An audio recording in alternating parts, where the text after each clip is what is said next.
Pulling அது எப்படி பண்ணுறது? காலையில் எழுந்ததும் எதுவும் சாப்பிடாமல் இதயம் வளத்தை வாயில ஊத்தி நல்லா கொப்பளிக்கணும், அப்புறம் அதை துப்பிடணும். இதுதான் ஆயில் புல்லிங்.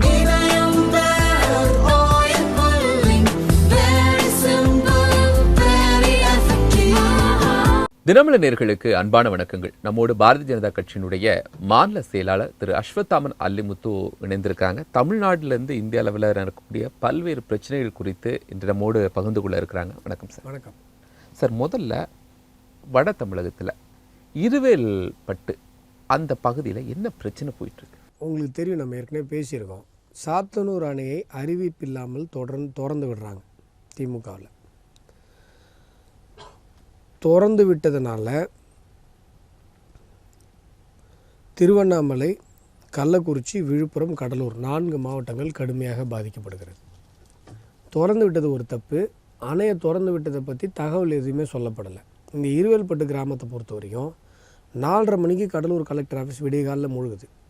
இது தென்பெண்ணை ஆற்றுடைய கிளையார் மலட்டாருன்னு சொல்லிட்டு இவங்களுக்கு காலையில் 7:30 மணிக்கு தான் வெள்ளமே வருது. ஏன்னா தென்பெண்ணை ரொம்பி அங்கே எல்லிஸ் டேம் ரொம்பி அதுக்கப்புறம் தான் இங்கே வரணும். காலையில் 7:30 மணிக்கு கழுத்தளவு தண்ணி திடீர்னு வருது. எந்த அறிவிப்புமே கிடையாது, எந்த நிவாரணமும் கிடையாது, எந்த மீட்பு பணியும் கிடையாது, எதுவுமே இல்லை. மக்கள் அவங்களா போய் எங்கேயோ போயிட்டு ரோட்டில், அந்த ஹைவேஸ், நேஷ்னல் ஹைவேஸ், எங்கேயோ மீட்பு பணிக்காக போய் கொண்டிருந்த தேசிய பேரிடர் மீட்பு படையினரை அந்த அழைத்து அவங்க என்ன பண்ணாங்க, மக்களை காப்பாற்றினாங்க. இவ்வளவு ஒரு மோசமான ஒரு சூழ்நிலையில் அந்த கிராமம் இருக்கிற ஒரு சூழ்நிலையில் பொன்முடி அவர்கள் பார்க்குறேன்னு சொல்லி வரார். அப்புறம் அவங்க மேலே சகதியெல்லாம் வீசினாங்க. அவங்கக்கிட்ட மக்கள் என்ன கேட்டாங்க, உள்ளே பாருங்கள், ஏன் ஃபோட்டோ ஷூட் நடத்துறீங்கன்னு கேட்டாங்க. முக்குட்டில் மேட்டை விட்டு தரையில் இறங்காமல் மேட்டில் நின்றுட்டு நான் பார்க்குறேன்னா அது என்ன இது? வீட்டை பாருங்கன்னு மக்கள் கேட்டாங்க. வேறு ஒன்றும் அவங்க எதுவும் தப்பாக கேட்கல. வீடுங்களை பாருங்கள், இங்கே நின்று போனீங்கன்னா எப்படிங்க, ஒரு பத்திரிக்கையாளர்கிட்ட ஒரு ஃபோட்டோ மட்டும் கொடுத்துட்டு போனால் எப்படி? அது சகதியை தூக்கி வீசியா சார்? அது சகதியை தூக்கி மேலே எரிஞ்சா? புரியல. சகதியை தூக்கி மேலே எரிந்தா நடந்து? சார், நான் என்ன கேட்குறேன், சகதியை மக்கள் தான் தூக்கி எரிஞ்சாங்களா இல்லை என்ன ஆச்சு அப்படின்றதெல்லாம் தெரியல. நீங்கள் உங்கள் சட்டையில் ஒரு 4 சுட்டு சேறுபட்டுருக்குது, அவ்வளோதானே சார் பிரச்சனை? அவ்வளோதானே சார் பிரச்சனை? இது இவ்வளோ தானே நீங்கள் பார்க்கணும். அவங்க ஓட்டு போட்டு தானே நீங்கள் அமைச்சராக இருக்கீங்க. அண்ணல் அம்பேத்கர் கொடுத்த சட்டத்தில் அனைவரும் சமம் தானே. ஈக்குவாலிட்டிங்கிறது சும்மா டுபாகுரான்னு கேட்குறேன். ஏமாத்துறீங்களா எங்களை? ஃபண்டமெண்டல் ரைட்ன்றது எல்லாருக்கும் காமனா இல்லையா? சாரி மினிஸ்டர், என்ன மினிஸ்டர்? எங்களுக்கு வேலை செய்ய தானே மினிஸ்டர். நீதிமன்றம் என்னடானா பெயில் கொடுக்க மாட்டுது. என்ன சார்? ஃபண்டமெண்டல் ரைட்ஸை காப்பாற்றுறதுக்கு தானே சார் நீதிமன்றங்கள், கான்ஸ்டிடியூஷன் அதுக்கு தானே sir. Very purpose of formation of high court itself அதுக்கு தானே சார். மறந்துச்சா எல்லாம்?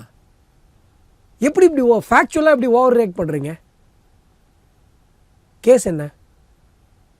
மக்கள் ஒரு கோபத்தில் ஏதோ அங்கே நடக்குது, அவ்வளோதானே. இதுக்கு ஒரு கிராமத்தையே அடித்து நொறுக்குவீங்களா? சிட்டிசன் ஒரு படம் வந்தது பார்த்தீங்களா, அஜித் நடித்த படம், ஞாபகம் இருக்கா? அதே சீன் அப்படியே இங்கே இருவேல்பட்டில் ரீக்ரியேட் ஆச்சு. என்ன செய்கிறாங்க அவங்க? இதுக்காக தான் அடிக்கிறாங்க. சிட்டிசன் படத்தில் என்ன நடக்கும்? இந்த கலெக்டரு இவங்கெல்லாம் வருவானுங்க ஆய்வு பண்ணுறன்ற பேரில். ஏதோ அத்திப்பட்டு ஜனங்க மேலே சாணி கரைச்சி ஊற்றுவாங்க. இந்த பழைய ரேஷன் கடையில் நீங்கள் போடுற அரிசி தான் சொல்லி எடுத்துகிட்டு இது மாதிரிலாம் பண்ணுவாங்க. பண்ண உடனே அடுத்த நாள் இவனுக்கு என்ன பண்ணுவானுங்க, அடியால் கூட இந்த ஊரே காலி பண்ணுவானுங்க. தெரியுங்களா? இதெல்லாம் நம்ம சினிமாவில் பார்க்கும்போது இதெல்லாம் என்ன சினிமா தானே, இதெல்லாம் ஒரிஜினல் நடக்குமான்னு நினச்சோம். அதானே இப்போ இருவேல்பட்டில் நடந்திருக்குது. எல்லாரும் நீங்கள் உட்பட உள்ளே பூந்து எப்படி சார் போலீஸ் அடிக்கலாம்? எப்படி சார் 5 ஆம்பளை போலீஸ் ஒரு பொம்பளை தரன்னு பிடிச்சி ஈத்துட்டு போகலான்னு கேட்க மாட்டீங்களா சார்? சார், பொன்முடி சட்டையில் 2 ஷோட்டு சேறுபட்டுச்சு. என்ன இப்போ சேறுபட்டா? மனித உரிமை மீறல் நடந்திருக்கு, அதை பேச மாட்டீங்க. சரி, சேறுபட்டுருச்சு, அதுக்காக ஊரே நீ அடிப்பியா? நைட்டு 11 மணிக்கு கதவை தட்டுவியா? ஆண்கள் இல்லாத வீடுகளில் யார் உனக்கு அந்த ரைட்ஸ் கொடுத்தா? என்ன அங்கே தப்பு நடந்து போச்சு சார்? சாலை மறியல் உட்காடுறாங்க சார், சாலை மறியல் உட்காடுறாங்க. ஏன்னா ஸ்டேஷன்லேருந்து டெய்லி ஒருத்தனாக கூப்பிட்டு போய் காலேருந்து சாயங்காலம் வரைக்கும் அரெஸ்ட் பண்ணி அனுப்புறது விசாரணைங்கிற பேரில். இது ஒரு பொன்முடி சட்டம் மேலே சேறுபட்டுருச்சான். அன்றைக்கி ப்ரெஸ் மீட்டில் பொன்முடி என்ன சொன்னார்? ஏதோ சேறுபட்டு போச்சுங்க, நாங்கள் பெருந்தன்மையாக விட்டுறாங்க, அப்படி தானே சொன்னார். ஒரு நல்ல மனுஷனாக வார்த்தை நிற்கணுமா இல்லையா? ஒரு மாதம் கழிச்சு எதுக்கு இந்த கேவலமான கேடுகட்ட வேலையை நீங்கள் பண்ணுறீங்க? ஒரு மாதம் கழித்து ஆற போட்டு அதுக்கப்புறம் அந்த ஊரை அடிக்கிறேன். உண்மையிலே மனிதத்தன்மை இருந்தால் அப்படி பண்ணுவீங்களா சார் நீங்கள்? ஒவ்வொருத்தராக கொண்டு வந்து என்கொயரின்ற பேரில் கால் இருந்து இதுதான் சட்டம், இதுதான் பெரிய பிரச்சனை இல்லை. இப்போ இதை கண்டுபிடிச்சிட்டு நீங்கள் அந்த வழக்கை முடிச்சிட்டிங்கன்னா வேங்கவேல் பிரச்சனை முடிவுக்கு வந்துடும், அண்ணா யூனிவர்சிட்டி பிரச்சனை முடிவுக்கு வந்துடும், சட்டம் ஒழுங்கு இப்போ ஆர்கே நகர் போலீஸ் ஸ்டேஷனில் ஒருத்தன் தீ குளிச்சு எரிஞ்சானே, அதுக்கு நீங்கள் விசாரணை பண்ணுங்களேன் இதே வேகத்தில். ஐயா அதெல்லாம் உயிர் கிடையாதா? உயிர் போயிருக்கு. உங்கள் சட்டையில் 2 அழுக்குப்படுத்த உங்களால் தாங்க முடியல. ஒருத்தனை கூட்டு போய் விசாரிக்கிறாங்க, எஃப்ஐஆர் கிடையாது. ஒவ்வொருத்தராக இதே மாதிரி நீங்கள் கூட்டு போய் அரெஸ்ட் பண்ணுறீங்கன்னு சொல்லி ரோட்டில் அந்த மக்கள் சாலை மறியல் உட்காடுறாங்க. சாலை மறியல் பண்ணால் போலீஸ் என்ன பண்ணும் சொல்லுங்கள்? ஒரு வேன் எடுத்துகிட்டு வந்து அரெஸ்ட் பண்ணி கொண்டு போய் மண்டபத்தில் வைக்கும். இதான உலக வழக்கம். இல்லை நீங்கள் வந்து லத்தி சார்ஜ் பண்ணி எல்லாத்தையும் கூட்டத்தை கலைச்சிடுறீங்க. அதுவே ஓவர் ஆக்ஷன் தான் நான் சொல்கிறது. அதுக்கப்புறம் ஊருக்குள்ளே நீயே வர போலீஸ் இப்போ தூக்கிட்டு ஒவ்வொருத்தரும் இதுக்கு சட்டை பிடிச்சி தரன்னு இழுத்துட்டு போகிறேன். ஒருத்தனையே சட்டை கிழிச்சு அப்படியே ரோட்டில் இழுத்துட்டு போகிறேன். ஒரு வயதான ஒரு கையை தட்டி விட்டு ஓடுறாரு, போய் சட்டை பிடிச்சி தரன்னு இழுத்துட்டு வரேன். ஒரு லேடி மேலே தகாத இடத்துல கை வச்சு தள்ளி விட்றேன். 5 போலீஸ், ஆம்பளை போலீஸ் எதுக்கு சார் பொம்பளை மேலே கை வைக்கிறாங்க? இதெல்லாம் பேசுங்க சார். இது மினிஸ்ட்ரி மேலே சார் இது பண்ண தப்பு தானே சார்? தப்பு தான் இருக்கட்டும், அதுக்கு என்ன பண்ணுறியா நீ? மக்களாச்சா இல்லை இது ஹிட்லர் ஆச்சா? என்ன சார் அவரும் தானே சார் அக்யூஸ்டு? கேஸ் பெண்டிங் இருக்கா இல்லையா அவர் மேலே? புனிதரா அவர்? எல்லாத்துக்கும் ஒரு அளவு இருக்குங்க. நாங்கள் ஓட்டு போட்டு தான் நீங்கள் அமைச்சராக இருக்கீங்க. நாளைக்கு ஓட்டு கேட்க வருவீங்கல்ல, ஓட்டு கேட்க வருவீங்கல்ல, அப்போ உங்கள் கண்ட்ரோலில் இருக்காது போலீஸு. ஓட்டு கேட்க வருவீங்க, அதை மனசில் வச்சுக்கணும். இப்படியே போயிடாது காலம், உங்கள் ஆட்சியே இருந்துடாது. ஜனங்க தான் என்றைக்கும் ஹீரோ. இந்த குரல் இருக்குல்ல, நீங்கள் மட்டும் கொடுத்துட்ருக்கீங்களா?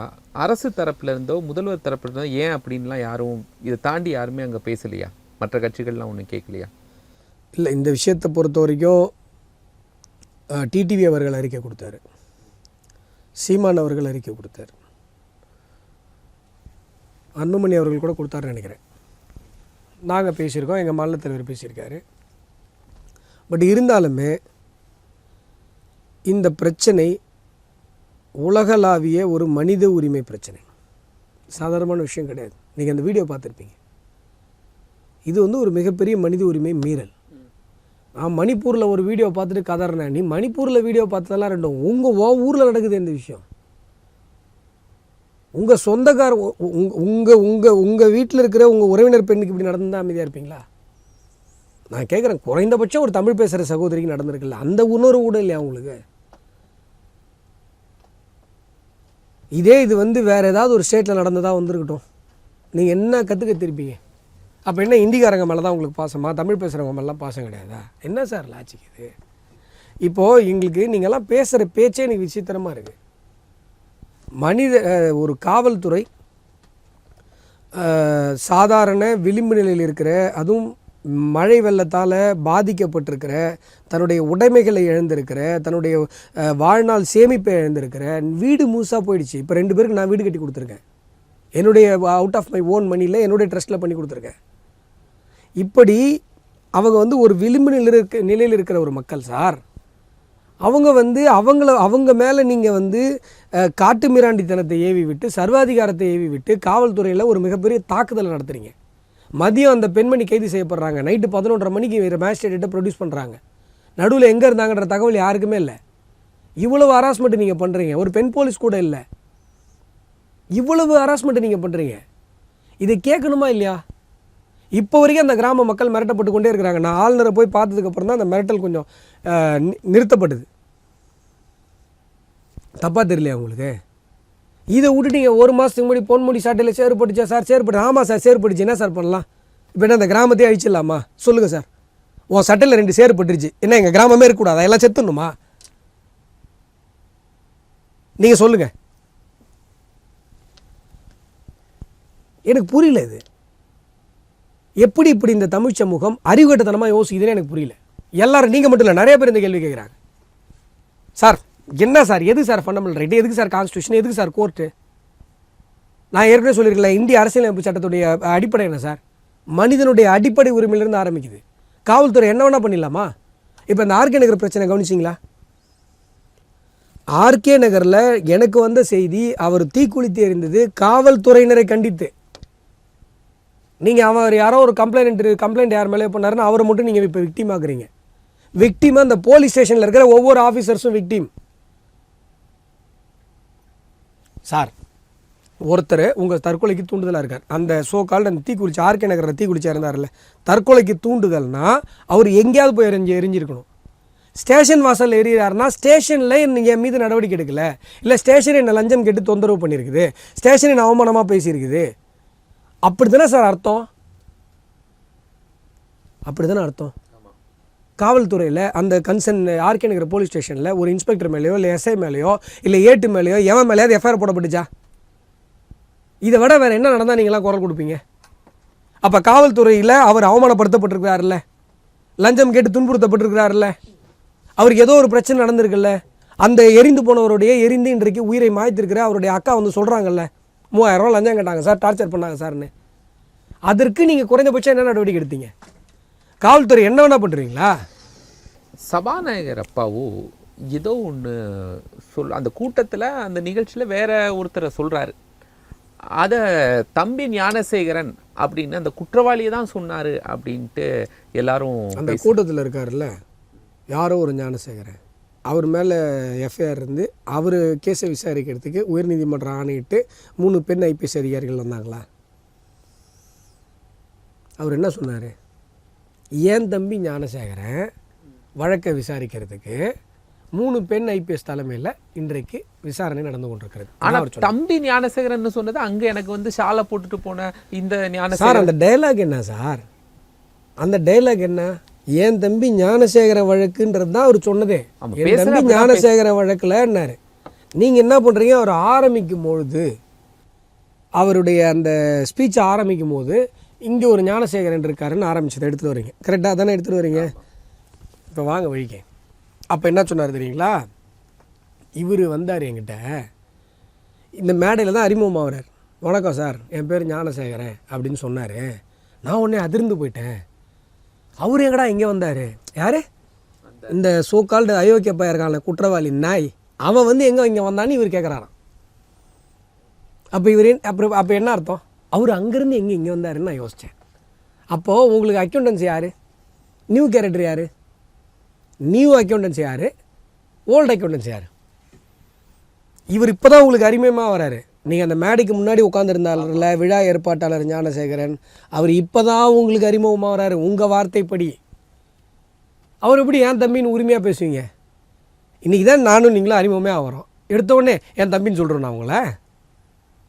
அவரு தான் சார் சொல்கிறாரு. வந்தார், கேட்டார், ஞானசேகரன் தான் சொன்னார். சொன்னோடனே இவருக்கு அந்த ஞானசேகரன் ஞாபகம் வந்துடுது. ஏன்னா அவங்க அவ்வளோ க்ளோஸு. இவருக்கு அப்பாவுக்கும் அந்த ஞானசேகரனுக்கும் க்ளோஸா சார்? நீங்கள் ஒன்று அவர் அதை தானே சார் சொன்னார். இவர் பேரை கேட்டவுடனே அவர் ஞாபகம் ஏன் சார் வரப்போகுது? அண்ணா பல்கலைக்கழகம் பாலியல் வழக்குன்னா உங்களுக்கு வந்து ஞானசேகரன் ஞாபகம் வரும். யாரோ ஒரு ஞானசேகரன் வந்து சார் வணக்கம் சார் என் பேர் ஞானசேகரனா உங்களுக்கு அவர் ஞாபகம் வந்துடுமா? எனக்கு புரியல. அது ஒன்று. ரெண்டாவது, என் தம்பி ஞானசேகர வழக்குன்னு சொல்கிறாரு. நீங்கள் என்ன சொல்கிறீங்க? எதிரில் இருக்கிறவர் சொல்கிறாரு சார். எதிரில் இருக்கிற பாலியல் வழக்கில் மாட்டார். எனக்கு புரியல. அப்போ இவ்வளவு தெளிவு இல்லாமல் பேசுகிறவராக தான் நீங்கள் சபாநாயகராக வச்சுட்டு இருக்கிறோமா? நம்ம இந்த அளவுக்கு கூட ஒரு கருத்தியல் தெளிவில்லாத ஒருத்தரை எதிரில் இருக்கிற ஞானசேகரனை சொல்கிறோமா, ஜெயிலில் இருக்கிற ஞானசேகரனை சொல்கிறோமான்னு கூட தெரில சார். அப்படியே குழம்பிட்டார் சார். இப்படி குழப்பத்தில் சபையை நடத்துவார்? எப்படி சார் நடத்துவார்? என்ன புரியல. ஒன்று இப்படி பேசுங்க, இல்லை அப்படி பேசுங்க. அவர் தான் தெளிவாக சொல்கிறாரு என் தம்பி ஞானசேகரன்னு. நீங்கள் வந்து இல்லை சார் இந்த ஞானசேகரன் சொல்ல சார், இந்த ஞானசேகரன் இப்போ தானே தெரியும். அவரே தான் சொல்கிறாரு சார், இப்போ தான் சார் அவர் என்கிட்ட வந்து அறிமுகம். ஃப்ரெண்டில் ஆரம்பத்தில் பேசினார்ல இந்த விழா ஏற்பாட்டாளர் ஞானசேகரன், அவரை குறிப்பிடும்போது தம்பின்னு குறிப்பிட்டாரா உரை துவக்கத்தில்? இல்லை. இந்த அக்யூஸ்டு ஞானசேகரனை சொல்லும் போது தான் என் தம்பிங்கிறாரு.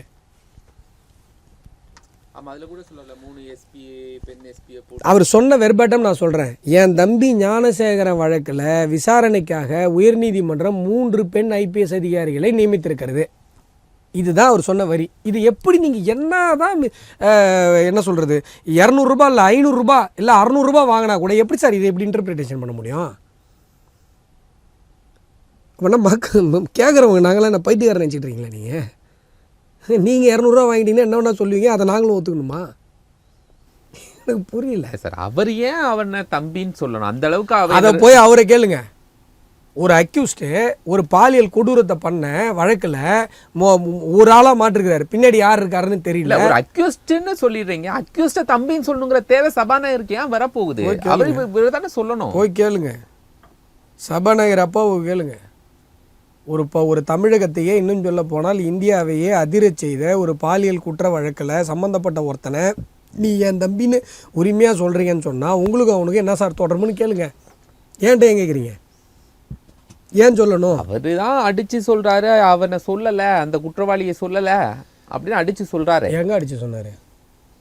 திரும்ப விளக்கம்லாம் கொடுத்துருக்காரு சார். எப்படி சார் இந்த விளக்கத்தை நீங்கள் ஏற்றுக்க முடியும்? நீங்கள் தான் தெளிவாக சொல்கிறீங்களே.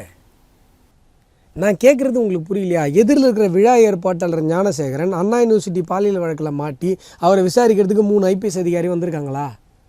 இந்த டயலாகில் எங்கேயுமே லேகும் இல்லை, என்ன சொல்கிறது, நிறுத்தமும் இல்லை, தொடர் வரி சார். அது தெளிவாக தொடர்ச்சியாக பேசப்பட்ட வரி. விழா ஏற்பாட்டாளரை முன்பு உரையின் ஆரம்பத்தில் குறிப்பிடும்பொழுது தம்பின்னு குறிப்பிடலை, இது நியூ கேரக்டர்னு தான் சொல்கிறாரு. இவர் நியூ கேரக்டர், நியூ அக்கௌண்டன்ஸு, இப்போ தான் வந்து என்கிட்ட அக்கௌண்டன்ஸ் இல்லைன்னு தான் சொல்லிட்டார, விட்டுற வேண்டி தானே. சரி, இப்போ ஞானசேகரன் வந்து இல்லைன்னு சொல்லிட்டா விட்டுருவீங்களே? இல்லை விட்டுருவீங்கல்ல? இல்லைன்னு சொல்லிட்டார் சார், விட்டுருங்க சார். ஞானசேகரன் வந்து பெயில் வாங்கின எல்லாம் உண்டு, இல்லை விட்டுருங்க. அதை எப்படி விட முடியும்? முடியாதுல்ல. இப்போ இதே எப்படி விட முடியும்? நாங்கள் திரும்ப சொல்லிகிட்டு இருக்கிறோம், இதுக்கு பின்னாடி திமுகவினுடைய பெரிய கை இருக்குது. ஞானசேகரன் சாதாரணமான ஆள் கிடையாது. ஒரு அமைச்சர் வந்து வீட்டுக்கு மா சுப்பிரமணியம் வந்து வீட்டுக்கு வந்து சாப்பிட்ற புகைப்படம் வெளியாகிருக்கு. மா சுப்பிரமணியம் மறுக்கலை.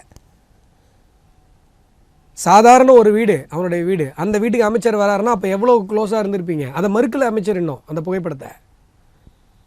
நீங்கள் வந்து இவ்வளோ தூரம் நீங்கள் பேசுகிறீங்கல்ல, ஒரு வழக்கு இந்த மாதிரி தொடர்ச்சியாக பாலியல் வன்புணர்வுக்கு மாணவிகள் கட்டாயப்படுத்தப்பட்டிருக்கிறாங்க, பாதிக்கப்பட்டிருக்கிறாங்க அப்படின்னு சொன்னால் குறைந்தபட்சம் இன்னொரு மாணவியிடமிருந்து புகார் பெறப்பட்டிருக்குமா, பெறப்பட்டிருக்காதா?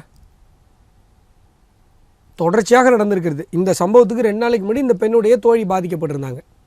குறைந்தபட்சம் அந்த தோழிகிட்ட ஏன் கம்ப்ளைண்ட் வாங்கலை? இதுதானே இங்கே கேட்குற அடிப்படையான கேள்வி. அப்போ யாரோ ஒரு சார் இருக்கார், யாரா அந்த சாருன்னு கேட்குறாங்க. தமிழகம் முழுதும் கேட்குறாங்க. கேட்கக்கூடாதா சார்? ஏதோ ஒரு பெரிய ஒரு இன்ஃப்ளூயன்ஸ் இருக்கிறதுனா நீங்கள் ஞானசேகரனை காப்பாற்றுனீங்க. 3.5 மணி நேரத்தில் FIR போட்டோன்னு சொல்லி ஒரு குற்றவாளியை கண்டுபிடிச்சோன்னு வெக்கமே இல்லாமல் சொல்கிறாங்க. 3.5 மணி நேரத்தில் நீங்கள் குற்றவாளியை கண்டுபிடிச்சிங்க, கைது பண்ணிங்களா? அதை ஒன்றும் பேச மாட்டான். 3.5 மணி நேரத்தில் கண்டுபிடிச்சிட்டாங்க இவன் தான். ஏன்னா தெரியும் போலீஸ்க்கு இது தொடர்ச்சியாக நடத்திட்டு இருக்கிற விஷயம், லோக்கல் ஸ்டேஷனுக்கே தெரியும். அதனால தான் நீங்கள் 3.5 மணி நேரத்தில் ஐடென்டிஃபை பண்ணீங்க. ஏன் அரெஸ்ட் பண்ணல? எல்லா டிவிலையும் வந்து வெக்கமே இல்லாமல் DMK ஸ்போக்ஸ் பர்சன் சார் 3.5 மணி நேரத்தில் குற்றவாளி ஐடென்டிஃபை பண்ணோம், ஏன் கைது பண்ணல? ஏன் 42 மணி நேரம் கழிச்சு கைது பண்ணீங்க? யார் அந்த 42 மணி நேரம் உங்களுக்கு அழுத்தம் கொடுத்தா? இதுக்கு என்ன பதில் சொல்லுங்கள்? குற்றவாளி ஐடென்டிஃபை பண்ணியாச்சு சார், ஒரு முறை விசாரணைக்கு அழைக்கப்படுறாரு சார், ஏன் விட்டீங்க அவரை? ஏன் 42 மணி நேரம் கழிச்சு மறுபடியும் அரெஸ்ட் பண்ணீங்க? அந்த 48 மணி நேரம் நடுவில் இந்த மாணவர்கள் ரோட்டில் உட்காந்து போராடலைன்னா அந்த குற்றவாளியை என்ன பண்ணிருப்பீங்க? அரசியல் கட்சிகள் உள்ளே வரலன்னா, நாங்கள் மட்டும் இல்லை எல்லா கட்சிகளும் குரல் கொடுத்தது, நாங்கள் குரல் கொடுக்கலன்னா என்ன பண்ணியிருப்பீங்க? இதுதான் சேர்க்கு இங்கே கேள்வி. நாங்கள் இவ்வளவு குரல் கொடுத்தும் இவ்வளவு அழுத்தம் கொடுத்தும் தமிழகத்தில் எல்லா பெண்களுக்கும் யார் அந்த சாருன்ற கேள்வி வந்தும் இப்போ வரைக்கும் நீங்கள் அந்த யார் அந்த சாருன்னு சொல்ல மாட்டீங்களே. இப்போ வந்து சபாநாயகர் வந்து இல்லை என் தம்பிங்கிறாரு, பாசத்தை புழிகிறாரு. அப்போ டவுட் வருமா வராதா?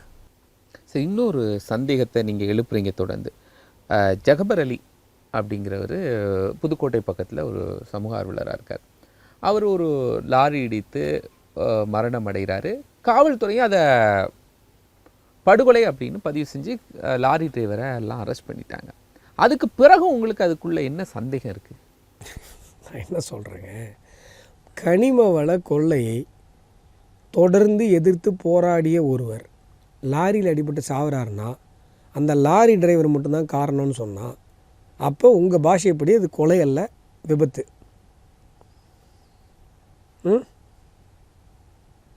ஏன் சார்? விபத்து இல்லை. லாரி டிரைவர் அரெஸ்ட் பண்ணிங்கன்னா விபத்து, மேக்ஸிமம் கல்பபிள் ஹோமிசைட். கரெக்டாக?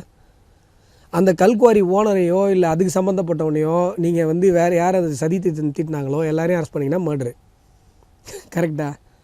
ஒரு சமூகத்திற்காக இயற்கை வள சுரண்டலுக்கு எதிராக போராடிய ஒரு பெருமகனை சர்வசாதாரணமாக இந்த மண்ணில் வந்து லாரி வச்சு அடித்து கொல்ல முடியும் அப்படின்னு சொன்னால் அதையும் வந்து நீங்கள் வழக்கு போட்டு விசாரிக்க கூட மாட்டீங்க அப்படின்னு சொன்னால் அவரை இன்டென்சிவாக கொலை செய்யணும் அப்படின்னு தான் அந்த லாரி ஆக்சிடென்ட் நடந்திருக்கு அப்படிங்கிறது நீங்கள் எதன் அடிப்படையில் இவ்வளவு ஃபோர் ஃப்ரண்ட் முன்னாடியே நீங்கள் சொல்கிறீங்க? நான் என்ன சொல்கிறேங்க, கம்ப்ளைண்ட்டை அவர் கொடுக்குறாரு, இவர் தான் கம்ப்ளைண்ட் கொடுத்தாருன்ற வரைக்கும் வெளில வந்துருச்சு. ஏற்கனவே கஞ்சா விற்பனைக்கு எதிராக கன்னியாகுமரியில் தூத்துக்குடியில் ஒரு ஹோட்டல் ஓனர் ஒருத்தர் கம்ப்ளைண்ட் பண்ணார். இவர் தான் கம்ப்ளைண்ட் பண்ணாருன்னு காப்பி வரைக்கும் அந்த அக்யூஸ்டுங்க கையில் போயிடுச்சு. அவங்க வெளில வந்துட்டு 4 பேர் சேர்ந்து அவர் வெட்டி கொண்டாங்க. அது நல்ல வேலை வெட்டி கொண்டாங்க, இல்லைன்னா அதையும் ஆக்சிடென்ட்னு சொல்லியிருப்பீங்க. இல்லை சார், உள்ளங்கை நெல்லிக்கனி போல் தெரியுதே சார். கனிம வள கொள்ளைக்கு போராடிய ஒருவர் இப்போ இந்த விஏஓவெல்லாம் மண்ணு லாரி ஏற்றி கொண்டாங்கன்றதெல்லாம் கேள்விப்பட்டிருக்கீங்கள? அப்போ அதுவும் ஆக்சிடென்ட்னு சொல்லுவீங்களோ? எனக்கு புரியவே இல்லையே இது என்னன்னு சார். ஒரு இயற்கை வள சுரண்டலுக்கு எதிராக நீங்களும் நானும் பண்ண முடியாத ஒரு மனுஷன் பண்ணி செத்து போயிருக்கான் சார். குறைந்தபட்சம் அவனுடைய மரணத்திற்கு குரல் கொடுக்க கூட முடியாதா நம்மளால்? இப்போ எல்லா கேஸையும் இப்படியே மூடி க்ளோஸ் பண்ணி போயிட்டே இருந்தீங்கன்னா எப்படி அது நியாயம் எப்படி கிடைக்கும், நீதி எப்படி கிடைக்கும்? நீங்களும் நானும் பேசலை அப்படின்னு சொன்னால் எப்படி நீதி கிடைக்கும்? எதிர்க்கட்சிகளும் பத்திரிகைகளும் பேசலை சார். போலீஸ் சொல்கிறதெல்லாம் வேத வாக்கு, அண்ணா யூனிவர்சிட்டி கேஸில் என்ன இருக்குன்னு நினைக்கிறீங்க? ஒன்றுமே இருக்காது. போலீஸ் சொல்கிறதெல்லாம் வேத வாக்கு, வேங்க வெளியே போகிறீங்க கண்டுபிடிக்க முடியலையே. இப்போ இந்த ஆர்கே நகர் ஒரு மனிதன் பெட்ரோலை வாங்கிட்டு போய் காவல் நிலையத்துக்கு முன்பாக தன்னை எரித்து தன்னுடைய உயிரை மாய்த்து கொள்கிறான் அப்படின்னு சொன்னால் அவன் எவ்வளவு அந்த காவல் நிலையத்தில் இருக்கிற அதிகாரிகளால் துன்புறுத்தப்பட்டிருப்பான்றது உங்களால் யூகிக்க முடியலையா sir? Case okay, open shut எப்படி இது? அப்போ மக்களை காப்பாற்றுறதுக்கு யாருமே இல்லையா? காவல்துறை என்ன வேணால் பண்ணிடலாமா? காவல்துறை ஆளுகிற அரசினுடைய ஏவல் துறையாக அடியாளாக இருந்து மக்களை சிதைக்கிற கொடூரத்தை எவ்வளோ நாளைக்கு வேடி பார்க்க சொல்கிறீங்க?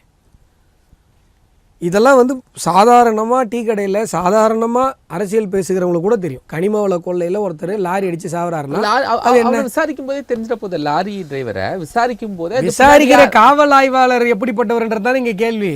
ஏன் சார், ஒரு 10 வயசு குழந்தை ரேப் பண்ணப்படுது சார், கட்டட தொழிலாளியோட குழந்தை.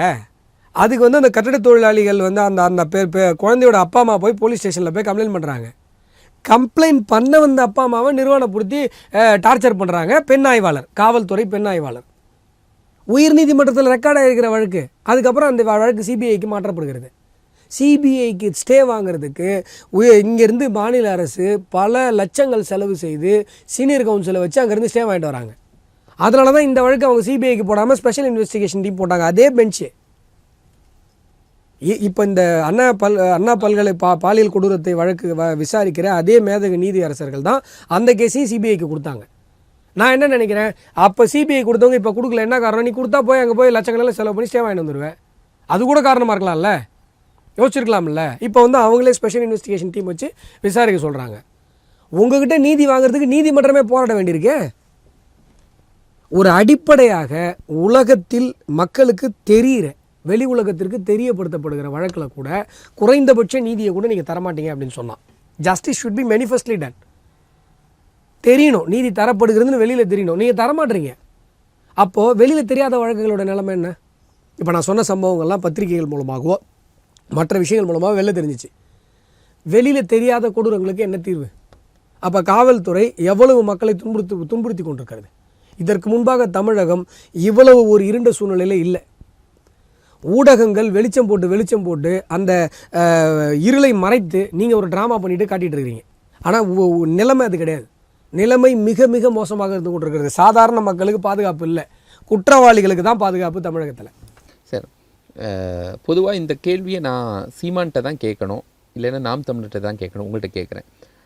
சீமான் சங்கியா மாறிட்டாரு, காவியா மாறிட்டாரு. ஆனால் உங்ககிட்ட கேட்குறேன்னு சொல்லுங்கள். உங்கள் கேட்குறேன், சீமான்ட்ட நாம் தமிழ்கிட்ட தான் கேட்கணும். ஏன்ட்ட கேட்குறேன், நான் நாம் தமிழ் நான் இல்லை மாறிட்டாருங்கிறாங்க. நீங்கள் பேசக்கூடியதெல்லாம் அவங்க பேசுகிறாங்க. கேள்வி என்ன?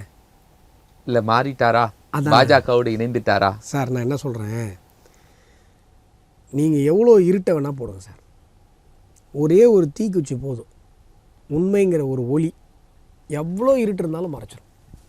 நீங்கள் 60 வருஷமாக ஈவே ராமசாமி மேலே பில்டப் பண்ணி கொண்டு வந்துகிட்டே இருந்தீங்க. நாங்கள் தொடர்ச்சியாக பேசிகிட்டே இருந்தோம். தொடர்ச்சியாக ஒவ்வொரு ஆவணமாக எடுத்து வெளில காட்டிகிட்டே இருந்தோம். நான்லாம் முதல் குடியரசு இதழை எடுத்து வெளியிட்டேன். முதல் குடியரசு இதழில் ஈவே ராமசாமி நாயக்கருடைய அந்த தேசாபிமானம், சமயாபிமானம், பாஷாபிமானம் வரைக்கும் எடுத்து, பாரத மாதா ஃபோட்டோ வரைக்கும் எடுத்து காட்டினேன். அந்த 17 இதழ்களே அவங்க மறைச்சிட்டாங்க. சிவசுப்பிரமணிய மெஞ்ஞானியார் வந்து திறந்து வைக்கிறாரு முதல் குடியரசு இதழை. அப்போ வந்து ஈவே ராமசாமி பேசுகிறாரு, சுவாமிகளினுடைய அருள் கிடைத்து இந்த பத்திரிகையினுடைய துவக்க விழா நிகழ்வுக்கு சுவாமிகள் வந்தது என்னுடைய பூர்வ ஜென்ம புண்ணியம். யார் சொல்கிறது? ஈவே ராமசாமி நாயக்கர். குருவருளும் திருவருளும் நடந்து இருந்ததுனால இது சாத்தியப்பட்டிருக்கிறது. சொன்னது யார்? ஈவே ராமசாமி நாயக்கர். நீங்கள் என்ன சொல்கிறீங்க? சார் அவர் 4ஆம் கிளாஸ் படிக்கும் போதே நாத்தியம் பேசினார் சார்னு புழுவுறீங்க. அதுக்காக என்ன பண்ணிட்டீங்கன்னா முதல் 17 குடியரசு இதழை நீங்கள் என்ன பண்ணிட்டீங்க? மூடி மறைச்சி தூக்கி போட்டிங்க. கிடைக்கலன்ட்டிங்க. எப்படி கிடைக்காம போயிடும்? 1000 வருஷத்துக்கு முன்னாடி கிடைக்கிற செப்பேடுகள் கிடைக்குது, 2000 வருஷத்துக்கு முன்னாடி கிடைக்கிற செப்பேடுகள் நடக்குது. ஒரு 100 வருஷத்துக்கு முன்னாடி நடந்த இந்த நிகழ்வு மறைஞ்சிருமா? ஆவணத்தில் இல்லாமல் போயிடுமா? மறைக்கிறீங்க. இன்றைக்கு நாங்கள் தொடர்ச்சியாக பேசிக்கொண்டே இருந்தோம். நான் அதை வெளியிட்டிருக்கேன். அது வந்து கம்யூனிஸ்ட் போட்ட புத்தகத்தில் இருக்குது. நான் எடுத்து வெளியிட்டிருக்கிறேன். இப்படி ஒவ்வொரு விஷயங்களாக நாங்கள் தோண்டி எடுத்து பேசிகிட்டு இருக்கிறோம். இது வந்து சீமான் மாதிரியான அரசியல் தலைவர்களுக்கு ஆமாம் கரெக்டு இவங்க சொல்கிறது, கருத்தியலாக கன்வின்ஸ் ஆகிறார். இதில் என்ன தப்பு இருக்குது? கருத்தியலாக நாங்கள் பேசுகிற உண்மை வேறு ஒரு அரசியல் தளத்தில் வேறு ஒரு அரசியல் கருத்தியலில் பயணிப்பவர்களுக்கு புரிந்து அவங்களும் என்னுடைய கருத்தியலை பேசுகிறாங்க. இப்போ கருத்து தானே மோதணும். இன்னைக்கு சீமானுடைய வீட்டையே முற்றுகையிடுற இது நடக்குது. கருத்து வந்தால் இன்னொரு அது தீக்காக்காரன்ட்டு தானே கேட்கணும். தீக்காக்காரங்களுக்கு கருத்தியல் ரீதியாக பேசி என்னைக்கு பழக்கிறாங்க? அவங்கள்ட்ட என்ன கருத்தியல் இருக்குது? ஃபர்ஸ்ட் ஆஃப் ஆல் தீக்காட்ட என்ன சார் கருத்தியல் இருக்குது? சார் திராவிடம்னு ஒரு கருத்தை பேசுகிறாங்க சார். அறிவுக்கு ஒவ்வாத பேச்சு சார் இதெல்லாம். சார் தீக்கா ஒரு சீமான் இப்போ பேசுறதெல்லாம் சரிங்கிறீங்களா? ஆமாம் சரிதான். அதில் என்ன தப்பு இருக்குது? ஈவே ராமசாமி சீமான் பேசுறதுக்கு ஆதரவாக நிற்கிறீங்களா? 100% நிற்போம். ஏன்னா ஈவே ராமசாமி பேசுன்னு தானே அவர் எடுத்து பேசுறாரு. நீங்கள் அது அசிங்கமாக இருக்குன்னா ஈவே ராமசாமி தானே போய் கேட்கணும். சார் நான் 12 வருஷமாக பேசிகிட்டு இருக்கிற ஒரு விஷயத்தை இன்றைக்கி ஒருத்தர் பேசுகிறாரு, நான் ஏன் எதிர்க்க போகிறேன்? எனக்கு புரியல. நாங்கள் பேசிகிட்டு இருக்கிற விஷயம் அஸ்வத்தாமன் 12 வருஷமாக பேசிகிட்டு இருக்கேன் சார். அதை தானே சார் சீமான் பேசுகிறாரு. நான் ஏன் சார் எதிர்க்க போகிறேன்? நான் பேசின விஷயத்தை நீங்கள் பேசுகிறீங்க, நான் உங்களை எதிர்ப்பேனா? எனக்கு புரியல. நான் இந்த சமூகமே அதை பேசணும்னு நினைக்கிறேன். சீமான் மட்டும் கிடையாது, தமிழகமே அதை பேசணும்னு நாங்கள் நினைக்கிறோம். அவர் பேசுகிறாரு, சந்தோஷம் தானே பேசுகிறாரு. அவருக்கு இன்றைக்கி ஒரு பிரச்சனை, அதுக்கு நீங்களும் குரல் கொடுக்கலாம்ல. இப்போ நாங்கள் என்ன அவருக்கு எதிராக குரல் கொடுக்குறோம்? இல்லை புரியல எனக்கு. இப்போ என்ன நீங்கள் தீக்காக்காரங்களாம் போய் ஒரு வீட்டை அட்டாக் பண்ணுவாங்கன்னு நினச்சிட்டு இருக்கீங்களா? ஆமாம், வீடை ஆட ஏன் சார் மொத்தமாக 5 பேர் இல்லை தீக்காவில் போய் அட்டாக் பண்ணிட்டு வந்துடுவாங்க. நீங்கள் சும்மா என்ன காமெடி பண்ணிட்டு இருக்கீங்க. என்ன நீங்கள் பேசுகிறீங்க? தீக்கா மொத்தம் எத்தனை பேர்? விரல் விட்டு என்ன 10 பேர் வர மாட்டாங்க மொத்த தமிழகத்தில். இவங்க வந்து அட்டாக் பண்ணுறாங்களாம். சுபவீர பாண்டியன் ஒரு கூட்டம் போட்டார் பார்த்தீங்களா? எத்தனை பேர் இருந்தாங்க? 5 பேர் இருந்தாங்க. அதில் ஒருத்தர் சேர் போட்டவர், ஒருத்தர் ஸ்பீக்கர் கட்டினவர், ஒருத்தர் மைக்கு போட்டவர். ஒரு தீவிரக்காரங்க போகிறாங்களாம், அடிக்கிறாங்களாம். இதுக்கு வேறு நாங்கள் வேறு ஆதரவு கொடுக்கணுமா? சார் காமெடி பண்ணாதீங்க. ஒன்று, கருத்தியலாக எதிர்கொள்கிற பழக்கம் திராவிடர் கழகத்திற்கோ திராவிட சித்தாந்தவாதிகளுக்கோ கிடையாது. சும்மா பில்டப் பண்ணி டைலாக் தான் பேசுவாங்க. நீங்கள் கருத்தியல் ரீதியாக அவங்க பண்ணது என்ன? சேலத்தில் ஒரு மாநாடு நடத்துனாங்க. என்ன பண்ணாங்க? சேலத்தில் ஒரு மாநாடு ஊர்வலம் நடத்துனாங்க, கேள்விப்பட்டிருப்பீங்க. ராமரை வந்து அசிங்கமாக போர்ட்ரே பண்ணி, முருகப்பெருமானை அசிங்கமாக நிர்வாணமாக போர்ட்ரே பண்ணி, இப்படி இந்து கடவுள்களை எல்லாம் நிர்வாணமாக போர்ட்ரே பண்ணி எடுத்துகிட்டு போனாங்க. இதில் என்ன கருத்தியல் இருக்குது? ஈவே ராமசாமியுடைய ஒரு ஸ்பீச்சிலையாவது ஒரு கெட்ட வார்த்தை இல்லாமல், தாயை குறிக்கிற கெட்ட வார்த்தையோ இல்லை வேறு கெட்ட வார்த்தையோ இல்லாமல் ஒரு ஸ்பீச் காட்டுங்க. இதில் என்ன கருத்தியல் இருக்குது? என்ன சார் இருக்குது? நீங்கள் வந்து பெண்கள் மாநாடு போட்டு கருத்தியல் என்ன இருக்குது அப்படின்னு கேட்கீங்க. பட் சார் நீங்கள் அருவருப்பு சார், அருவருப்பு ஆபாசம், இவ்வளோதான் திராவிட கருத்தியல். அருவருப்பு ஆபாசம் திராவிடம், இவ்வளோதான். நீங்கள் உங்கள்கிட்ட கருத்தியல்லாம் ஒன்றும் கிடையாது. நீங்கள் கருத்தியல்னு சொல்லி எங்களை ஏமாத்திட்டீங்க. அவர் பேசுனதெல்லாம் நீங்கள் திருச்சி அவர் தவறாக பேசினாரு. நான் எவிடன்ஸ் மக்கள் விழிப்படைகிறதுக்கு பேசினாரு. என்ன மக்கள் விழிப்படைகிறதுக்கு பேசினாரு? உறவு முறை அப்படிங்கிறது உலகத்தில், நான் இப்போ அந்த புத்தகம் இல்லை, நான் ஒரு சேனலில் அந்த புத்தகத்தை காட்டியே விளக்கம் சொல்லியிருக்கேன். சீமான் பேசினதை விடவே, சீமான் சொன்ன கருத்தை விடவே மோசமாக ஈவே ராமசாமி பேசியிருக்காரு. நான் காட்டிருக்கேன். ஆணை முத்து ஐயாவுடைய புத்தகத்துலேருந்து எடுத்து வந்து காட்டிருக்கிறேன். அதுவுமே வந்து புதிய பதிப்பு, பழைய பதிப்பு தேடிட்டு இருக்கிறேன். பழைய பதிப்பு இன்னும் ஆபாசமாக இருந்தது. அடுத்து எல்லாரும் வந்து காரி துப்புறாங்களேன்னு சொல்லி ஒரு எடிட் பண்ணி வச்சுருக்காரு. இதில் தெளிவாக சொல்கிறாரு, உலகத்தில் உறவு முறைகள்ங்கிறது எந்த விதமான என்ன சொல்கிறது, நியாயமான காரணங்களோ எதுவுமே இல்லாமல், தேவையே இல்லாமல் உறவு முறைகள் பின்பற்றப்படுகிறது. கலவி உறவு முறைகள், அதுக்கு எந்த அவசியமோ எந்த நிர்பந்தமோ இருப்பதாக தெரியல. ஒரு நாட்டில் போனால் இப்படி இருக்குது, ஒரு நாட்டில் அப்படி இருக்குது. வரலாற்றில் பார்த்தா உறவு முறைகளுக்குள்ளே தாயோ தங்கையோ இப்படி உறவு முறைகளுக்குள்ளே பல்வேறு விதமான கலவிகள் நடந்ததற்கான ஆதாரங்கள் பல்வேறு உலக மதங்களில் இருக்குது. இது முஸ்லீம் பார்த்தா வந்து தங்கச்சியை கல்யாணம் பண்ணிக்கிறாங்க, சித்தப்பா பொண்ணை கல்யாணம் பண்ணிக்கிறாங்க. இந்த பக்கம் வந்து பார்த்திங்கன்னா கிறிஸ்தவ மதத்திலோ உறவு முறைகள் எந்த விதமான கட்டுப்பாடும் இல்லாமல் ஏதோ ஒரு விதத்தில் தாண்டோடித்தனமாக இருக்குது. இதெல்லாம் நான் சொல்ல, ஈவே ராமசாமி சொன்னார். இதனால் கன்வின்ஸ் பண்ணி ஒரு முடிவுக்கு வரார் கடைசியாக. ஆகையால் மனிதன் எப்படி இந்த கலவி உறவு முறையெல்லாம் வச்சுக்கலாம் அப்படின்னு சொன்னால், மிருகங்களுக்கு இந்த மாதிரிலாம் கிடையாது. மிருகங்கள் எப்படி வேணால் எது வேணால் போய்க்குது. மனுஷனுக்கு மட்டும் எதுக்கு இந்த மாதிரி கட்டுப்பாடுன்றதுக்கு எந்த விதமான நியாயமான காரணமும் இல்லை. யார்? ஈவே ராமசாமி. அப்போ என்னையா பண்ணலான்னு முடிவுக்கு வரார். இந்த சோகால்டு இந்த ரிசர்ச்சோட எண்டுக்கு வரார். எண்டுக்கு வந்து என்ன சொல்கிறாரு, அப்போ என்ன பண்ணலாம்?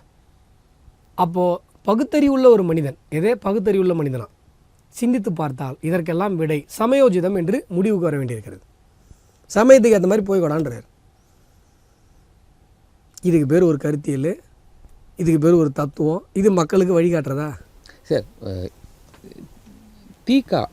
திமுக முன்னாடி உங்கள்ட்ட என்ன பிரச்சனை தெரியுங்களா? ஈவே ராமசாமி சார், கருத்தியல் சார், புண்ணாக்கு சார், அது சார் இது சார்னு கேள்வி கேட்குறீங்க. பதிலை சொன்ன உடனே எச்சு மூடிக்கிட்டு அப்படியே அடுத்த கேள்விக்கு போயிடுறீங்க. இல்லை, அடுத்து அது தொடர்பாக உங்களை சொல்ல ப்ளூரலாக சொல்கிறேன்.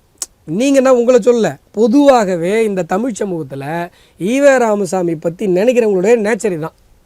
அவங்க என்ன நினைக்கிறாங்க, சார் அவர் வந்து பெரியார் சார் நினச்சிட்றாங்க. நம்ம உண்மையை சொல்லும்போது ஐயே அப்படின்னு தோணுது உங்களுக்கு. ஆனால் அதை வெளில சொல்ல முடியல உங்களால். அப்படியே விட்டுட்டு அடுத்த கேள்வி, வேறு வழி இல்லை. சரி, வள்ளலார் இன்னைக்கு வந்து உங்களுக்கு புரிஞ்சிருச்சு, சீமானுக்கு நேற்று புரிஞ்சிருச்சு, நாளைக்கு கனிமொழிக்கே தமிழ்நாட்டுக்கே புரியும். விஷயம் அதான் sir. We are all victims of Macaulay education sir. Text புக்கில் நீங்கள் படிச்சிட்டீங்க ஈவே ராமசாமி பற்றி, உண்மை தான். டெக்ஸ்ட் புக்கில் நீங்கள் படித்த எந்த ஒரு விஷயத்தையும் நீங்கள் உண்மை இல்லைன்னு சொன்னால் நீங்கள் நம்ப மாட்டீங்க. ஏன்னா மெக்காலே எஜுகேஷனுடைய தத்துவமே அதுதான். நீ அச்சில் இருப்பது அறிவு, நான் பிரிண்ட் பண்ணி உன்ட்ட கொடுத்துருன்னா அதான் நாலேஜ். நீங்கள் சொந்தமாக யோசிக்கிறது நாலேஜாக இருக்கணும்னு அவசியம் இல்லை. புரியுதுங்களா? சொந்தமா யோசிக்க தானே சார் ஈவே சொன்னாரு. மெக்காலே எஜுகேஷன் ஈவே ராமசாமிக்கு சொந்தமா அறிவு, நீ எதுனாலும் யோசி, பகுத்தறிந்து பாரு அப்படின்னு அப்படின்னு சொன்னதா டெக்ஸ்ட் புக்ல போட்டிருந்தாங்க. அவர் அப்படி சொல்லலை. விஷயம் புரியுதா? ஈவே ராமசாமி பகுத்தறிவா சொன்னதா டெக்ஸ்ட் புக்கில் போட்டிருந்தாங்க. நம்ம அதை படிச்சிட்டோம். தொண்டு செய்து பழுத்த பழம் தூய தாடி மார்பில் விழுன்னு படிச்சிட்டோம், நம்பி தொலைஞ்சிட்டோம். இப்போ உண்மையை சொல்லும்போது நம்ம அதை ஏற்றுக்க உண்மை தான் தெரியுது. ஆமாம், அஸ்வத்தாமன் சொன்னது உண்மை தான், புக்கு காட்டுறாரு, உண்மை தான், கேவலமாக தான் இருக்குது, நாராசமாக தான் இருக்குது. ஆனால் என்னமோ அந்த உள் மனசை நம்ப மாட்டேது. என்ன கருமன்னா, நீங்கள் 6ஆம் கிளாஸில் படிச்சிட்டீங்க டெக்ஸ்ட் புக்கில், தொண்டு செய்து பழுத்த பழம் தூய தாடி மாறவே மாறாது உங்களுக்கு. இதுதான் மெக்காலே எஜுகேஷன் சிஸ்டம். இப்போ புதிய கல்வி முறை வருது இல்லை, ஏன் எதிர்க்கிறாங்கன்னு நினைக்கிறீங்க? புதிய கல்விக் கொள்கையை ஏன் எதிர்க்கிறாங்க? புதிய கல்விக் கொள்கையினுடைய அடிப்படை என்ன அப்படின்னு சொன்னால், டெக்ஸ்ட் புக்கில் இருக்குன்றதுக்காக நீ நம்பாத. டெக்ஸ்ட் புக்கில் இருந்தாலும் நீ ரிசர்ச் பண்ணி தர்க்கம் பண்ணி அதுக்கப்புறம் அதை ஏற்றுக்கோன்றது தான் புதிய கல்விக் கொள்கையினுடைய அடிப்படை சாராம்சம். இப்படி சாராம்சம் வந்துச்சுன்னா இந்திரா காங்கிரஸ் இந்திய தேசிய காங்கிரஸ்ன்னு சொல்லி ஏமாற்ற முடியுமா? சொல்லுங்கள். ஈவே ராமசாமி பெரியார்னு சொல்லி ஏமாற்ற முடியுமா? அடுத்த தலைமுறை வீழ்ச்சிக்காதா? அதுக்கு தான் இவங்க பதறாங்க. வள்ளலார் குறித்து திமுகக்கெல்லாம் என்ன கருத்து இருந்துச்சு? இப்போது பாஜக திடீர்ந்தால வள்ளலாரை எடுத்து அதை வேறு மாதிரி கொண்டு போகிறாங்க. திடீர்ந்தால வள்ளலார் மாதிரிலாம் பெரிய நம்பிக்கை வந்ததாக காட்டுறாங்க அப்படின்னு முதலமைச்சர் ஸ்டாலின் கிரிட்டிசைஸ் பண்ணுறாரு. இது நாங்கள் தானே நியாயமாக கேட்டிருக்கணும். காலகாலமாக வள்ளலார் வழியில் நாங்கள் தான் வாழ்ந்துட்டுருக்கோம். உங்களுக்கும் வள்ளலாருக்கும் எந்த சம்மந்தமுமே இல்லை. திடீர்னு நீங்கள் வள்ளலாரை எடுத்தீங்க. ஆமாம், உங்களுக்கும் வள்ளலாருக்கும் என்ன சம்மந்தம்? இப்போ வள்ளலார் பக்தர்கள் எப்படி இருப்பாங்க? சார் வள்ளலார் பக்தர்கள் எப்படி சார் இருப்பாங்க? பட்டை போட்டிருப்பாங்களா? பட்டை போட்டிருப்பாங்களா, போட்டிருக்க மாட்டாங்களா? நான்வெஜ் சாப்பிட மாட்டாங்க இல்லையா? அடிப்படை அருட்பெருஞ்சோதி தனிப்பெரும் கருணை பண்ண மாட்டாங்க, சரி தானே? இதுதான் 2 பேசிக் வள்ளலார் பக்தர்கள். இந்த 2த்தில் நீங்கள் சொல்கிற திராவிட குரூப் யாராவது வருவாங்களா? உங்களுக்கும் வள்ளலாருக்கு என்ன சம்பந்தம்? ஆமாம், நீங்கள் யார் இங்கே இரும்படிக்கிற இடத்துல ஈக்கு என்ன வேலை? இது ஆன்மீகம். உங்களுக்கும் ஆன்மீகத்துக்கு சம்மந்தம் இல்லை. ஆன்மீகத்தை புரிஞ்சுக்கிற அளவு உங்களுக்கு அறிவு இல்லை. நீங்கள் ஏன் சார் இங்கே வரீங்க? புரியல எனக்கு. வடலூருக்கும் உங்களுக்கு சம்மந்தமே இல்லையே. சரி, நாத்திகம் பேசுகிறவர் நாக்கு முடை நாக்கு, நாரிய புண்ணாக்கு சொன்னது யாரு? வள்ளலாரு. நாத்திகம் பேசுகிறவர் நாக்கு முடை நாக்கு, நாரிய புண்ணாக்கு. அப்போது திமுக காரங்க நாக்கெல்லாம் நாரிய புண்ணாக்கு சார். ஸ்டாலின் அவர்களுடைய நாக்கு நாரிய புண்ணாக்கு, வள்ளலார் சொல்கிறாரு. நீங்கள் எங்கே சார் இங்கே வந்தீங்க? எனக்கு புரியலையே. இது நாங்கள் கேட்குற வேண்டிய நாத்திகத்தை எதிர்த்திருக்கிறாரு, அந்த அளவு கடுமையாக எதிர்த்து. நான் இப்போ சொன்னது வள்ளலார் சொன்னாரா இல்லையான்னு பாருங்கள். நான் சொன்னதை வள்ளலாரை சொல்லியிருக்காரா இல்லையா பாருங்கள். முக்கியமான ஒரு விஷயத்தை பேசியிருக்கீங்க சார். வள்ளலார் என்ன பேசினா நாத்திகம் குறித்துங்கிற ஒரு பெரிய இம்பார்ட்டன்ஸ் சொல்லியிருக்கீங்க. நான் நிறைவாக ஒரு விஷயம் கேட்டுறேன். பரந்தூர் விமான நிலையம், உங்களுடைய பாஜக ஸ்டாண்ட் என்ன, அஸ்வத்தாமனுடைய ஸ்டாண்ட் என்ன? என்ன சார் எல்லோரும் இப்படி கேட்குறீங்க? இந்த பாருங்கள், நான் வந்து சொல்கிற ஸ்டாண்டு பாஜகவோட ஸ்டாண்டு தான். அதை முதல்ல புரிஞ்சுக்கோங்க. என்னுடைய ஸ்டாண்டு வேறு, என் கட்சியோட ஸ்டாண்டு வேறெல்லாம் இல்லை. நாங்கள் ரொம்ப தெளிவாக நான் என்ன சொல்கிறேன்னா, ஏன்னா காலையில் ஒருத்தர் இதே மாதிரியே கேட்டார், ஏர்போர்ட்டு வேணும். ஆனால் பரந்தூரில் மக்கள் சொல்லுகிற எதிர்ப்பு நியாயமான எதிர்ப்பு, சரிங்களா? நீங்கள் முதல்ல இது புரிஞ்சுக்கோங்க, இது எங்கள் டொமைன் கிடையாது. ஏர்போர்ட்டுக்கு பணம் தருவோம், ஏர்போர்ட்டு கட்டி தருவோம் தான் மத்திய அரசாங்கம் சொல்லும். நிலம் தர வேண்டியது மாநில அரசு, நிலத்தை தேர்வு செய்ய வேண்டியது மாநில அரசு. இப்போயும் நான் சொல்கிறேன், 4 இடங்கள் தேர்வு செய்யப்பட்டது. ஆனால் மாநில அரசு பரந்தூரை தான் ப்ரப்போஸ் பண்ணுது, உறுதியாக அதில் நிற்குது. திருப்போரூர், படாலம், பன்னூர் 4 இடங்கள் இருக்குது. திருப்போரூர், பன்னூர்லாம் வந்து இந்த அளவுக்கு பாதிப்பு கிடையாது. ஏன்னா இங்கே வந்து கம்பன் கால்வாய் இருக்குது, பல்லர் காலத்து கம்பவரமனுடைய கால்வாய் இருக்குது. அது ஒரு 86 ஏரிகளுக்கு நீர்ப்பாசனம் தரக்கூடிய ஒரு முக்கியமான ஒரு கால்வாய். அது இல்லாமல் இந்த எண்ணிக்கையில் அடங்காத ஏரி குளங்கள் நீர்நிலைகள் இருக்கிறது. 26.7% நீர்நிலைகளை கொண்ட ஒரு பகுதி என்று மாநில அரசாங்கமே ரிப்போர்ட்டில் சொல்லியிருக்கு. அது மட்டும் இல்லாமல் பொன் விளையிற பூமி, செம்மண் பூமி அது. ஆனால் நான் சொல்கிற திருப்போரூர் லேண்ட் வந்து உப்பு ஓரநீர் மண், ஓர்ப்பு மண், விவசாயத்திற்கு தகுதியற்ற ஒரு மண். அங்கே கொண்டு வந்துடுங்க. திருப்போரூரில் வந்துச்சுன்னா உங்களுக்கு வந்து பாண்டிச்சேரிக்கும் பக்கத்தில் இன்டர்நேஷ்னல் ஏர்போர்ட் வந்துடும், சென்னைக்கும் வந்துடும். ஆனால் இதை முடிவு செய்கிற அதிகாரம் மத்திய அரசாங்கத்துக்கு கிடையாது, நீங்கள் புரிஞ்சுக்கணும். பணம் கொடுக்குறது நாங்கள் தான், ஏர்போர்ட் கட்டி தர போகிறது நாங்கள் தான். ஆனால் இதை நாங்கள் முடிவு பண்ண முடியாது. அப்போ வேணுங்கிறீங்க, ஆனால் வேறு இடத்துல வைங்க. ஆமாம், நான் இது ஏற்கனவே 1 வருஷத்துக்கு முன்னாடி அமைச்சர்கிட்ட போய் பேசிட்டேன் சார். எனக்கு வந்து அங்கே போராட்டக்குழு, ஏகனாபுரத்துலேருந்து போராட்டக்குழு மக்கள் என்னை வந்து சந்தித்தாங்க. 144 போனதுனால என்னால் அங்கே போக முடியல. அவங்க என்னை வந்து சந்தித்தாங்க, நான் அமைச்சர்கிட்ட போய் பேசினேன். அவங்க வந்து மாநில அரசாங்கத்தினுடைய வரம்பிற்கு உட்பட்ட, ஜூரிஸ்டிக்ஷனுக்கு உட்பட்ட விஷயத்தில் நாம் வந்து முடிவு செய்ய முடியாது. அது வந்து குவாசி ஃபெடரல் மாநில அரசியா அந்த பகுதியில் வேணும் அப்படின்னு திரும்ப திரும்ப விரும்புது. அதை போய் மாநில அரசாங்கத்திட்ட கேளுங்க. மக்கள் என்ன சொல்கிறாங்க, சுற்றி திமுக காரங்கன்னா நிலம் வாங்கிட்டாங்க, அதனால் விடமாட்டாங்கன்றாங்க. அது உண்மையா சார்? இல்லைன்னு சில நிறுவனங்கள் அப்படியே அறிக்கையெல்லாம் கொடுக்குறாங்க. நீங்களாம் இப்படி சந்தேகப்படுவீங்க அப்படின்னு மக்கள் எது சொன்னாலும் நம்ப மாட்டீங்கல்ல. திமுக காரங்க சொல்கிறது தான் உண்மை. நான் அறிக்கை கொடுக்குறேன், ஏர்போர்ட்டை அனௌன்ஸ் பண்ணிட்டு திமுக காரங்க பக்கத்தில் நிலைமை வாங்கிக்க மாட்டாங்க. சரி, நான் உங்களை கேட்குறேன், திருவண்ணாமலையில் நான் வேட்பாளர் நின்னேன்னா திருவண்ணாமலைக்கு ஏர்போர்ட்டு கொண்டு வரேன்னு சொல்லி தான் என்னுடைய முதல் வாக்குறுதி. ஏவாவேல் என்ன சொன்னார்? அஸ்வத்தாமன் திருவண்ணாமலைக்கு ஏர்போர்ட் கொண்டு வரேன்னு சொல்கிறாரு. ஒருவேளை அது மாதிரி ஏர்போர்ட் வரணுன்னாலும் நிலம் நாங்கள் கொடுத்தா தான் முடியும் சொன்னாரா இல்லையா? அப்போ பரந்தூருக்கு ஒரு நியாயம், திருவண்ணாமலைக்கு ஒரு நியாயமா? நாங்கள் ஏர்போர்ட்டு தான் சார் கொடுக்க முடியும், நிலம் எடுத்து கொடுக்க வேண்டியது இவங்க வேலை சார். நீங்கள் ஏன் அங்கே இது பண்ணுறீங்க? இப்போ ரன்வேல தண்ணி நிற்குமே, என்ன பண்ணுவீங்க? ரன்வேல தண்ணி நிற்கும்.